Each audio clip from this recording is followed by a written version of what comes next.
salid de vuestras tinieblas, dejad atrás la oscuridad del valle y emprended sin miedo la subida al monte, porque arriba os espera la luz. Esta podría ser la propuesta del Evangelio de la Transfiguración. Después de vencer las tentaciones del enemigo, Jesús muestra a sus discípulos que lo acompañan una vivencia extraordinaria en la montaña. Serán testigos de la transfiguración del Señor. A pesar de que tenían sus afanes propios, fueron capaces de mantenerse abiertos a la novedad que Dios les mostraría, ese Maestro Jesús que los lleva a la montaña. Lo que vieron y oyeron quedará grabado hondamente en su memoria, experiencia que les capacitará para remontar la dolorosa noticia de la pasión del Señor. Escuchemos lo que nos narra el Evangelio de nuestro Señor Jesucristo, según San Mateo. En aquel tiempo Jesús tomó consigo a Pedro, a Santiago y a Juan, el hermano de este, y los hizo subir a solas con él a un monte elevado. Ahí se transfiguró en su presencia. Su rostro se puso resplandeciente como el sol, y sus vestiduras se volvieron blancas como la nieve. De pronto aparecieron ante ellos Moisés y Elías conversando con Jesús. Entonces Pedro le dijo a Jesús: Señor, qué bueno sería quedarnos aquí.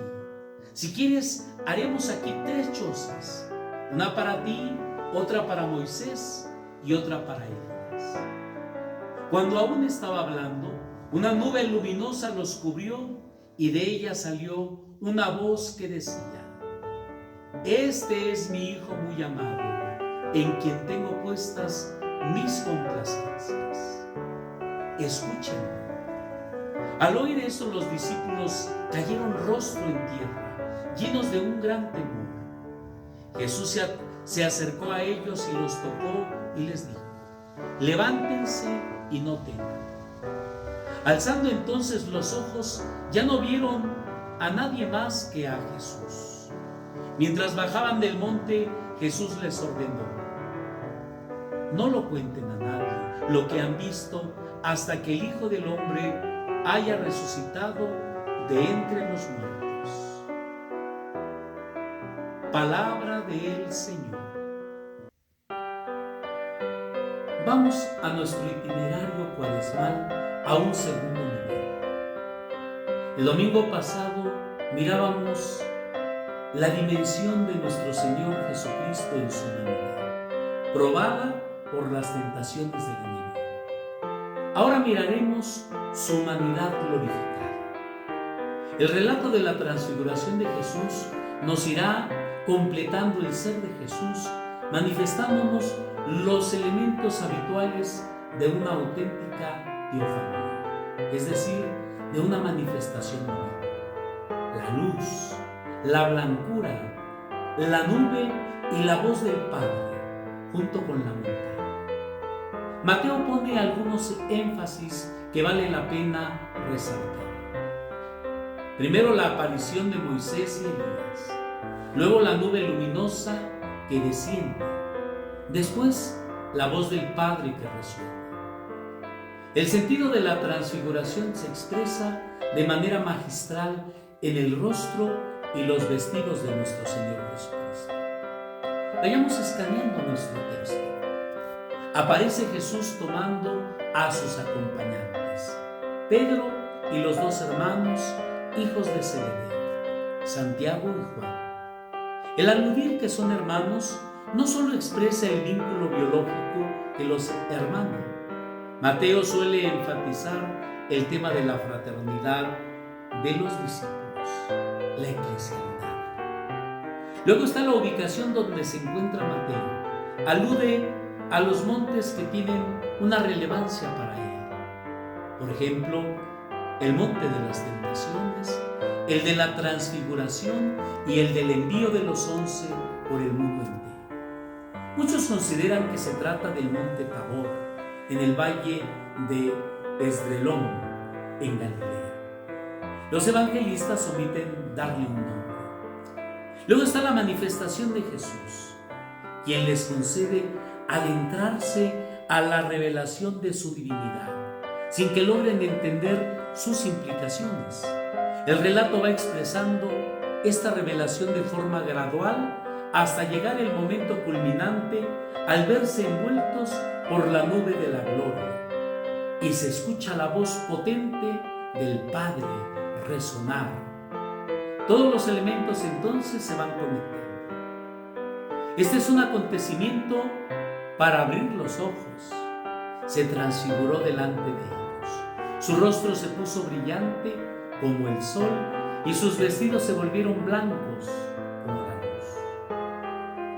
El cuerpo transfigurado de Jesús se refleja en un cambio notable en su rostro y en sus vestidos que se envuelven de resplandor. Para darle profundidad y color a este acontecimiento, se apoya en los símbolos del sol y de la luz, como el sol, como la luz, que son símbolos del cumplimiento, de lo divino, en contraposición con la tiniebla extrema, que expresa la desventura y la lejanía de Dios. La luz nos conduce con toda claridad a la divinidad en su aspecto relampagueante y su vestido blanco como la nieve. La aparición de Moisés y Elías reafirman que la divinidad está presente. Estos dos personajes ya están glorificados, ya están gozando del cielo y aparecen. Elías subió al cielo en un torbellino. De Moisés, a pesar de que contamos con datos de su muerte, existía la creencia entre los judíos de que había sido llevado al cielo. Ciertamente, Moisés también ya estaba transfigurado por la relación que tuvo con Dios al recibir las tablas de la ley. Estos dos personajes están vinculados a Jesús. Acuérdense de la ley de Moisés, mi siervo, a quien yo prescribí en el Horeb preceptos y normas para todo Israel.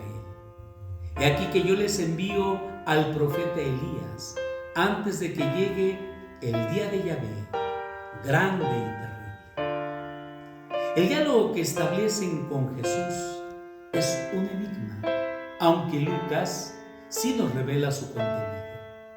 Mateo considera suficiente la contemplación resplandeciente de la gloria que se manifiesta ante la mirada atónita de los discípulos.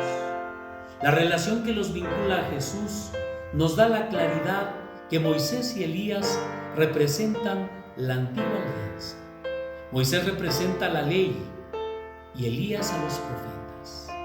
Jesús retoma el valor de ambos y los lleva a su plenitud al manifestar que en su persona se cumple la ley, en la ley nueva del amor, mientras que las promesas realizadas a través de los profetas se cumplen plenamente en Jesús. La antigua alianza se dirige a la revelación plena y definitiva de Dios en Jesús. El diálogo con estos representantes de la ley y los profetas encontrará en el misterio pascual su plena realización, siendo Moisés y Elías sus testigos. Veamos ahora la reacción de Pedro, quien tomando la palabra dijo a Jesús: Señor, qué bueno sería quedarnos aquí. Si quieres haremos 3 chozas, una para ti, otra para Moisés y otra para Elías. Siendo el primero en reaccionar, los otros lo harán después en medio de su aturdimiento. Pedro lo llama Señor, título que será utilizado con frecuencia por los discípulos. Ahora Pedro lo pronuncia como un grito de oración, como un clamor. Así aflora su gozo indecible que brota de la contemplación de su gloria. Y luego de manera espontánea propone construir 3 chozas. Esta propuesta, que pareciera rayar en ocurrencia insensata, manifiesta algo más profundo. Nos plantea el deseo que tiene Pedro de retener ese maravilloso instante, de permanecer ya en lo definitivo. Parece entender que esto se hizo accesible a sus ojos humanos. Lo traslada a una realidad que lo trasciende, que luego testificará en una de sus cartas. Nosotros mismos escuchamos esa voz venida del cielo, estando con él en el Monte Santo. Este es un acontecimiento también para abrir los oídos. Todavía estaba hablando cuando una nube luminosa los cubrió y de ella salió una voz que decía: este es mi Hijo muy amado, en quien tengo puestas mis complacencias. Escúchenlo. Una clara manifestación de la presencia de Dios. El universo simbólico de la Biblia se expresa en este hecho con todo su esplendor. Recordemos cómo a Moisés la nube le acompañó junto a su pueblo, y con esta nube se posó sobre la tienda del encuentro y la gloria del Señor llenaba la morada.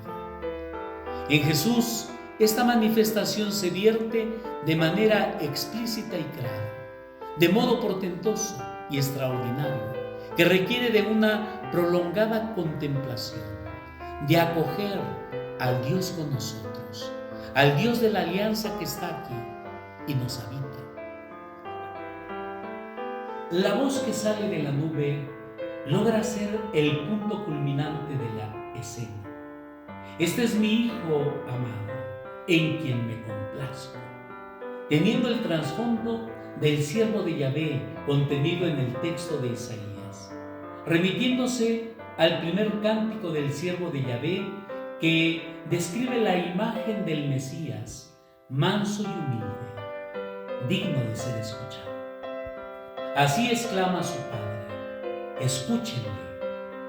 Jesús, al ser ese Hijo amado del Padre, nos comunica la salvación definitiva, visible en su transfiguración, estando en comunión con esos personajes del pasado, ahora revestido de la gloria que Jesús tiene en plenitud, razón por la cual debemos escuchar.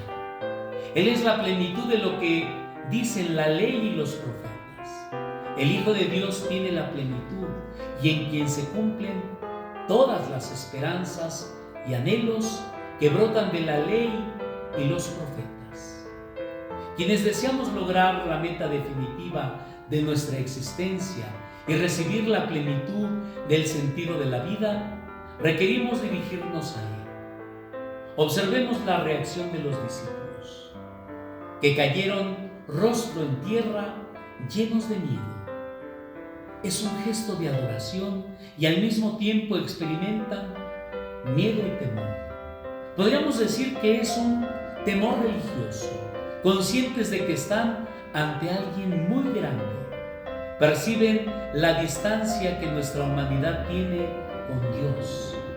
Esto los llevará a reconocer quién es Él, Señor de la gloria celestial, y quiénes somos nosotros en su presencia. Vayamos, queridos hermanos, a la conclusión. Jesús se acerca, los toca y les dice: levántense y no teman. Los discípulos vuelven a poner los pies en la tierra. Ante este acontecimiento de esplendor y gloria, después de contemplar a Moisés y a Elías, luego que la nube se ha posado sobre ellos y escuchar el estruendo de la voz del Padre, los deja atónitos, como recién salidos de un tremendo choque. Quieren reaccionar y volver en sí, pero necesitan de la ayuda de otro. Pero es Jesús quien los planta una vez más sobre la tierra. Bajan conversando lo ocurrido con Jesús y descienden de la alta montaña. Así ellos logran interpretar el acontecimiento de la transfiguración. Jesús los silencia hasta que acontezca la resurrección del Hijo del Hombre. Estos discípulos han tenido la oportunidad de ver anticipadamente al Jesús perfecto, resucitado y glorioso. Con la llegada de la Pascua vivirán y entenderán plenamente este acontecimiento. Lo sucedido en el Maestro Jesús sucederá también en ellos. La transfiguración tendrá una fuerte dimensión eucarística al hacernos uno solo en Jesús, reflejando al mundo su gloria. Hoy nos toca subir a la montaña santa, dispuestos a la contemplación, agudizando nuestra mirada y abiertos a la voz del Padre que nos pide escuchar a su Hijo amado. Así podremos experimentar la plenitud del acontecimiento de la transfiguración. Que nos bendiga Dios Padre, que con voz potente nos invita a abrir nuestros oídos a la palabra de su Hijo, movidos por esa luminosa nube que es la gracia de su Espíritu, para que nos envuelva, para que llene nuestras humildes chozas de humanidad con su luz, para que escuchemos la voz del Señor Jesús que nos conduce hacia la Pascua eterna. Amigos, siempre es grato compartir estas reflexiones con cada uno de ustedes. Si les ha gustado esta reflexión en torno a la palabra, danos like, para que muchos puedan acercarse a esta meditación. Si no te has suscrito, no esperes más en hacerlo y darle a la campanita para recibir las notificaciones de nuestra vida.